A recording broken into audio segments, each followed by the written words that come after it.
नमस्ते. मी life coach Sunita की last आपण व्हिडिओमध्ये लॉ ऑफ अट्रॅक्शन बद्दल बोललो होतो आणि लॉ ऑफ अट्रॅक्शन काय आहे ते समजून घेतलं होतं. ओके, तर आज मला परत असं वाटतंय की तुमच्यापर्यंत मराठीमधून लॉ ऑफ अट्रॅक्शन पोहोचवलं पाहिजे.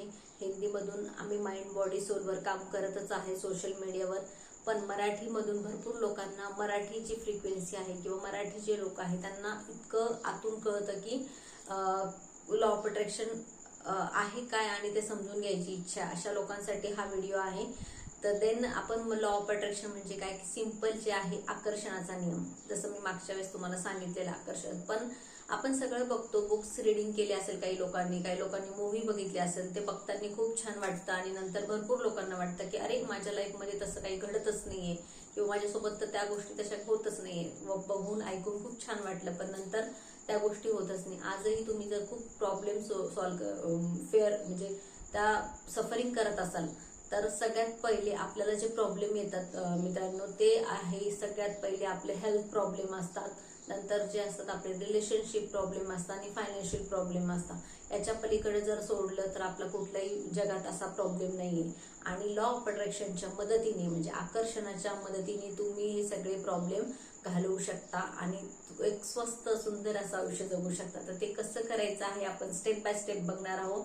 तर बघा, सगळ्यात पहिले तर मी सांगितलं तुमचे विचार है ना, 60 ते 70 हजार विचार आहेत. हे विचारांवर तुम्ही आणि मी कोणीही कंट्रोल करू शकत नाही.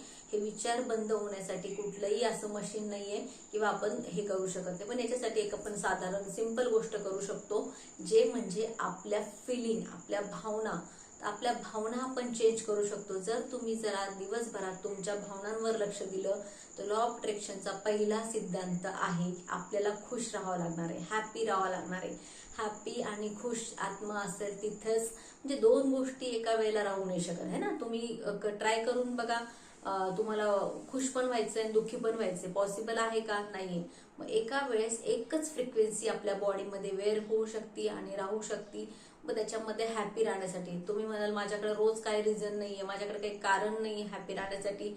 तुमच्या आयुष्यात मागच्या घडलेल्या घटना, चांगल्या घटना लिहून काढा, आठवणीत आणा आणि त्याच्याने हॅपी राहा है ना. तर सगळ्यात महत्वाचं जे आहे, जर तुमच्या आयुष्यात तुम्हाला असं वाटतं चांगलं व्हायचं असेल, चांगलं घडवायचं असेल, तर पहिली माझी टीप आहे तुम्हाला हॅपी राहावं लागेल. सेकंड जे आहे की तुम्हाला रोज नव्याने तयार व्हावं लागेल. नवीन सकाळी जेव्हा तुम्ही उठता, भरपूर लेडीज असतात त्या घरामध्ये तशाच राहतात, त्या गाऊन मध्येच राहतात, तशाच कुठं जायचंय, केसही दिवसभर त्या व्यवस्थित करत नाही, स्वतःकडे लक्ष देत नाही किंवा जे काही आहे मला तर काही मी हाऊसवाईफ आहे, घरातच काम करायचं नाही. पण तुम्ही स्वतःला एक चांगलं ट्रेन केलं किंवा स्वतःला चांगलं आवरलं, स्वतःला आरशात बघितलं की तुमची फ्रिक्वेन्सी जी आहे ती चेंज होणार.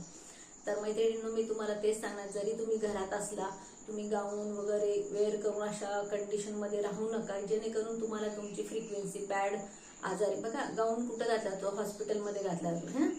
तर तुम्हाला चांगल्या फ्रिक्वेन्सीमध्ये राहायचं असेल तर तुमच्याकडे भले 2-5 ड्रेस असू द्या, पण चांगला एखादा तुम्ही ड्रेस घाला, चांगलं स्वतः तयार व्हा, आरशात बघा, स्वतःला म्हणा की मी तुझ्यावर प्रेम करते, स्वतःकडे लक्ष द्या आणि जेणेकरून तुमची फ्रिक्वेन्सी एक चांगल्या लेवलला जाणार आहे.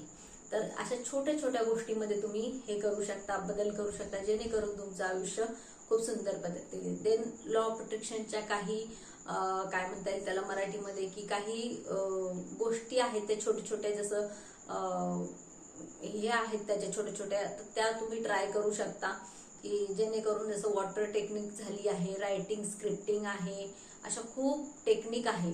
मराठीमध्ये सांगता येईल की अशा खूप वेगवेगळ्या टेक्निक आहे की त्या तुम्ही यूज करू शकता, जेणेकरून मी तुम्हाला स्टेप बाय स्टेप नक्कीच गाईड करेन की त्या टेक्निक कशा तुम्ही हे करायच्या. सगळ्यात महत्वाची टेक्निक आहे की सकाळी उठल्यावर आपल्याला धन्यवाद द्यायचा आहे. ज्या आपल्या गोष्टी आहेत त्याच्यासाठी ग्रॅटिट्यूड हे करायचं असेल तर कमीत कमी 10 गोष्टी ग्रॅटिट्यूड तुम्ही फील केल्या पाहिजे.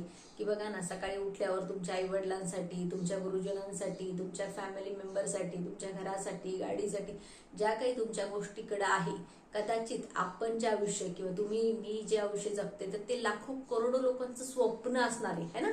बघा जरा डोळे बंद करून तुमची लाईफ जी आहे, तुम्ही ज्या घरात राहता, जी तुमच्याकडे गाडी आहे, तर तुमच्या बॅकमध्ये पण काही लोक असतील की ज्यांच्याकडे ते आतापर्यंत त्यांना मिळालं नाही. त्यांचं आयुष्याचं ते स्वप्न असू शकणार आहे की माझ्याकडे घर पाहिजे, माझ्याकडे गाडी पाहिजे. म्हणजे आपल्या बॅकला पण कुणीतरी आहे. मग आपण आपल्याकडे आहे त्याच्याकडे खूप कमी लक्ष देतो, जे नाही त्याच्याकडे खूप जास्त लक्ष देतो.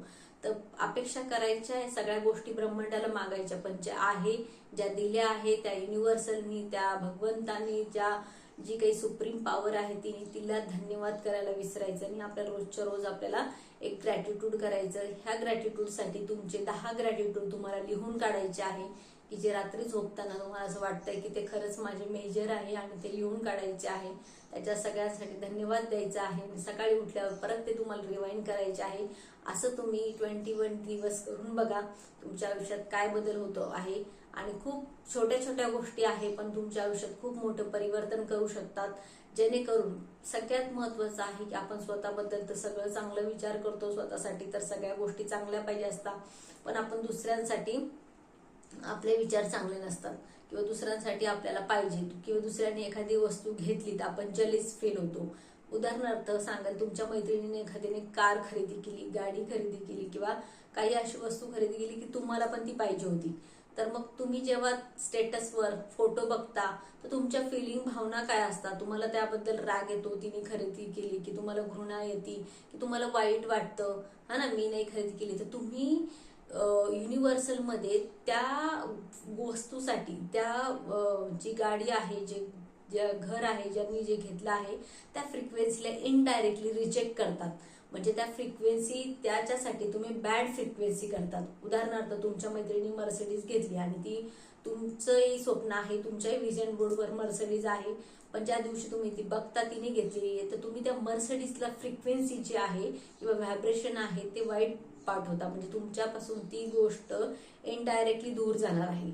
मग ती जी फ्रिक्वेन्सी आहे, ती जी गोष्ट आहे, तुम्हाला बघून त्या व्यक्तीने घेतली म्हणून ती जलसी नाही, की जी तुम्हाला दिसती त्याच्याबद्दल तुम्हाला आनंद झाला पाहिजे, तुमच्या खुशी झाली पाहिजे. ते पिक्चर बघून तुमच्या मनात वाव हे माझ्याकडे मिळालं आहे, थँक्यू, मी रिसीव्ह केलेलं आहे, असं तुमच्या भावना असल्या पाहिजे. कारण त्या वस्तूला, त्या गोष्टीला आपण रिजेक्शन कधीही दिलं नाही पाहिजे. आपल्याला ती गोष्ट मिळालेली आहे, थँक्यू मिळालं पाहिजे. आज तिला मिळाली, उद्या मलाही मिळणार आहे, त्याबद्दल धन्यवाद केलं पाहिजे, थँक्यू. आपल्याकडे ग्रॅटिट्यूड असला पाहिजे. तेवढी हिंमत आपण आपल्या आतून दाखवली पाहिजे. तेव्हा त्या वस्तूबद्दल आपल्याबद्दलची चुंबकीय आहे, जे मॅग्नेटिक पॉवर आहे ते खूप वाढणार आहे आणि ती गोष्ट खरंच आपल्या जवळ येणार आहे. तर भरपूर वेळेस आपण सारख्या सारख्या गोष्टी बदलायला पण नाही पाहिजे. भरपूर लोकांचं असतं ना, ही नाही तर ती नाही तर ती. तर जे ब्रह्मांड आहे ऍक्च्युली ते कन्फ्युज होतं. बघा, तुम्ही अमेझॉनवरून एखादी गोष्ट ऑर्डर केली आणि परत तुम्ही ती कॅन्सल केली आणि परत तुम्ही दुसरं काही केलं किंवा तुमचा सारखा तुम्ही ऍड्रेस बदलताय, तर ती वस्तू कुठे जाणार? तर सेम आहे, आपण ब्रह्मांडामध्ये एक ऑर्डर केलेली आहे वस्तू, तिची आपण म्हणजे काय म्हणताय ना, नो डाऊट ते राहिलं पाहिजे त्याच्याबद्दल. आपण एखाद्या रेस्टॉरंटमध्ये जातो, आपण ऑर्डर करतो, आपण कधी डाऊट घेत नाही की थोडं लेट होईल पण ती गोष्ट आपल्यापर्यंत येईल. पण आपण काय करतो, अरे ही गोष्ट मर्सिडीज पाहिजे, ही मला मिळणार नाही, लगेच दुसरं काहीतरी हे करतो. मग आपण अशा कन्फ्यूज याच्यामध्ये ब्रह्मांडात टाकत असतो. तुम्हाला एकाच गोलवर सारखा फोकस करावा लागतो की जी गोष्ट मला मिळणार आहे ती गोष्ट मला मिळालेली आहे, अशा भावनेने तुम्हाला सुरुवात करावी लागते आणि त्याला तुम्हाला फ्रिक्वेन्सी मॅच करावी लागते. कारण बघा, त्या वस्तूची जी फ्रिक्वेन्सी असते ती हाय असते, आपली फ्रिक्वेन्सी खूप डाऊन असते, तर तिथपर्यंत आपल्याला जायचं असतं है ना, त्या फ्रिक्वेन्सी पर्यंत आपल्याला पोहोचायचं असतं. तर सिमिलरली जेव्हा फ्रिक्वेन्सी मॅच होईल, कारण ह्या ब्रह्मांडामध्ये सगळ्या गोष्टी ज्या आहेत ते फ्रिक्वेन्सीवर आहे आणि जी पण गोष्ट आपल्यापर्यंत येते ती 3 स्टेजमधून येत असते.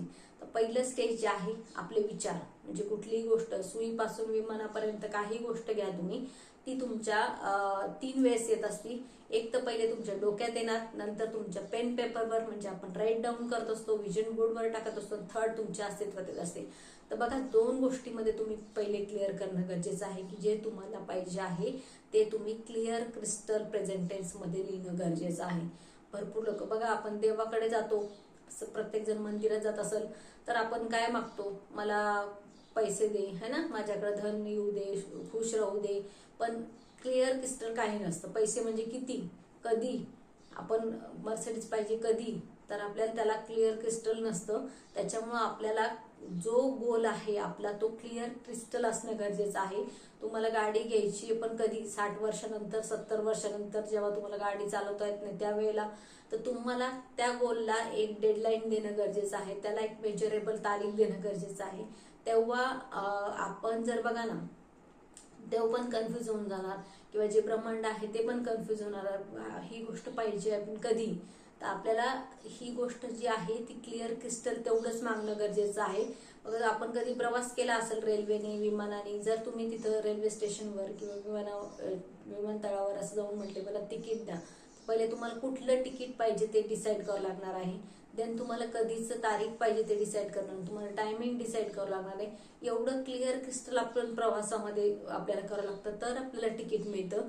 तर आयुष्याचं जे लाईफ आहे, आयुष्याचं जे गणित आहे, तिथं आपल्याला क्लिअर क्रिस्टल असणं गरजेचं आहे. तर जे पण तुम्ही गोल बनवणार आहे, जे पण तुम्ही ब्रह्मांडाकडनं मागणार आहे, त्याच्यासाठी तुम्हाला डेडलाईन आणि तुमचं क्लिअर क्रिस्टल आणि ते गोल जे आहे ते मेजरेबल पण असलं पाहिजे. नाहीतर काही तुम्ही म्हणताल मला पंतप्रधान व्हायचं आहे, तर त्या गोष्टी तुमचं माइंडच घेणार नाहीये, तर तुम्हाला ब्रह्मांडाकडनं कशी मिळणार आहे. तर तुमचा क्लिअर क्रिस्टलपणा त्यामध्ये असला पाहिजे. तर तुम्ही छोट्या छोट्या गोष्टीवरती ट्राय करायचं आहे, जसं की 1 कप कॉफी असेल, गुलाबजामुन असेल, छोट्या छोट्या गोष्टीवर लॉ ऑफ अट्रॅक्शन ट्राय करायचं आहे. म्हणजे तुमची बिलीव्ह सिस्टीम जी आहे ती स्ट्रॉंग होणं गरजेचं आहे. माझे स्वतःचे खूप अनुभव आहे, नेक्स्ट सेशनमध्ये मी नक्कीच सांगणार आहे. तर खूप नशीबवान लोकांना लॉ ऑफ अट्रॅक्शन मिळतं आणि खूपच भाग्यवान लोकांना ते इम्प्लिमेंट करून समजून घेण्याचं, आयुष्यात बदल करण्याचं संधी मिळत असते. Thank you so much. Thank you everyone. Bye everyone.